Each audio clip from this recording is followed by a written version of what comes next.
ચોમાસું માત્ર વરસાદ નથી, જીવનનો સૌથી સુંદર પાઠ છે. મિત્રો, બહાર વરસાદ પડી રહ્યો છે. જરા એક ક્ષણ બારી પાસે ઊભા રહો. વરસાદના ટીપાને જુઓ. શું તમે ક્યારેય વિચાર્યું છે કે કુદરત દર વર્ષે ચોમાસું કેમ લાવે છે? કદાચ આપણને એક સુંદર સંદેશ આપવા. ચોમાસું આપણને શીખવે છે કે કાળા વાદળો હંમેશા રહેતા નથી. તેમની પાછળ સૂરજ હંમેશા હોય છે. જીવનમાં પણ મુશ્કેલીઓ કાયમી નથી હોતી. થોડો સમય ધીરજ રાખો, સારો સમય જરૂર આવશે. જેમ સૂકી ધરતી વરસાદની રાહ જુએ છે, તેમ આપણા સપનાઓ પણ યોગ્ય સમયની રાહ જુએ છે.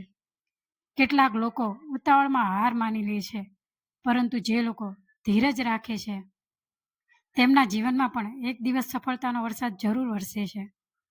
વરસાદનું દરેક ટીપું આપણને કહે છે, ધીમે ધીમે પડું છું, પણ આખી ધરતીને હરિયાળી બનાવી દઉં છું. એ જ રીતે દરરોજ કરેલી નાની મહેનત એક દિવસ મોટી સફળતામાં બદલાઈ જાય છે. ચોમાસામાં વૃક્ષો વધુ લીલાછમ બની જાય છે, કારણ કે તેઓ ફરિયાદ કરતા નથી. જે મળે છે તેનો સ્વીકાર કરે છે.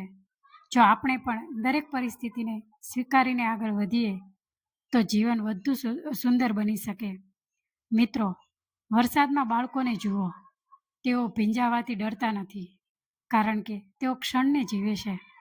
પરંતુ મોટા થતાં આપણે વરસાદથી નહીં, પરિસ્થિતિઓથી ડરવા લાગી જઈએ છીએ.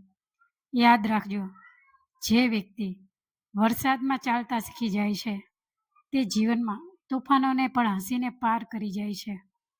આજે જ્યારે વરસાદ પડે ત્યારે માત્ર ભીંજાશો નહીં, થોડી ક્ષણ માટે આકાશ તરફ જોતા રહેજો અને પોતાને કહેજો, મારા જીવનમાં પણ નવા સપનાઓનો વરસાદ શરૂ થવાનો છે.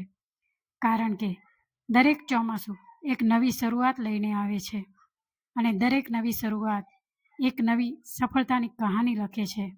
તો મિત્રો, આ ચોમાસામાં માત્ર વરસાદનો આનંદ ન માણો, પરંતુ કુદરતનો સંદેશ પણ સાંભળો. ધીરજ રાખો, મહેનત કરતા રહો અને વિશ્વાસ રાખો. તમારા જીવનમાં પણ ખુશીઓનો વરસાદ જરૂર વરસશે. જો આ વિચાર ગમ્યો હોય તો વિડીયોને લાઈક કરો, શેર કરો અને આવા જ પ્રેરણાદાયક વિડીયો માટે ચેનલને સબસ્ક્રાઈબ કરવાનું ભૂલતા નહીં. ધન્યવાદ. ફરી મળીએ એક નવા સુંદર વિચાર સાથે.